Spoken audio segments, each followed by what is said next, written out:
माँ की ममता, एक अनमोल कहानी। गांव के एक छोटे से घर में रमेश अपनी बूढ़ी माँ, पत्नी और 2 बच्चों के साथ रहता था। रमेश एक मजदूर था जो रोज काम पर जाता और जो कमाता उससे ही घर चलता। उसकी माँ कमला देवी बूढ़ी हो चली थी, मगर फिर भी घर के कामों में हाथ बटाने की कोशिश करती थी। माँ का त्याग। कमला देवी को बचपन से ही अपने बेटे रमेश से बहुत लगाव था। उसने बड़ी कठिनाइयों से उसे पाला था, उसके लिए खुद भूखी रही, लेकिन कभी बेटे को भूखा नहीं सोने दिया। मगर समय के साथ परिस्थितियां बदल गईं। जब रमेश की शादी हुई तो उसकी पत्नी सीमा को लगता था कि उसकी सास घर पर बस बोझ है। एक दिन सीमा ने रमेश से कहा, अब माँ बूढ़ी हो चली है, घर के काम में मदद भी नहीं कर पाती, हमें उन्हें किसी वृद्धाश्रम छोड़ आना चाहिए। रमेश पहले तो कुछ सोच में पड़ा, लेकिन अपनी पत्नी की बातों में आकर उसने अपनी माँ को वृद्धाश्रम छोड़ने का मन बना लिया। बेटे का फैसला। अगले दिन वह अपनी माँ से बोला, माँ, अब आपको आराम की जरूरत है। मैं आपको एक अच्छे आश्रम में छोड़ आऊंगा, वहाँ आपकी देखभाल अच्छी होगी।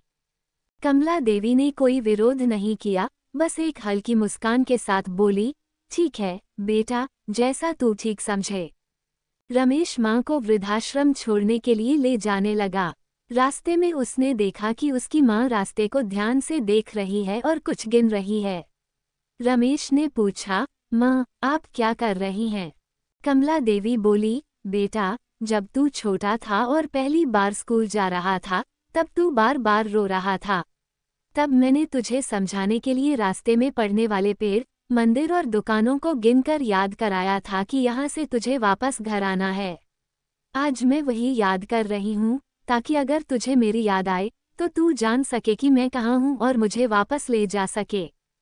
बेटे की आंखें खुल गईं। ये सुनकर रमेश की आंखों में आंसू आ गए। उसे एहसास हुआ कि वो कितनी बड़ी गलती करने जा रहा था। उसने तुरंत माँ के पैर पकड़ लिए और बोला, माँ, मुझे माफ कर दो, मैं आपको कहीं नहीं ले जाऊंगा, आप मेरे साथ ही रहेंगी। रमेश माँ को वापस घर ले आया। सीमा ने भी अपनी गलती स्वीकार की और उसके बाद से सास की सेवा में कोई कमी नहीं छोड़ी।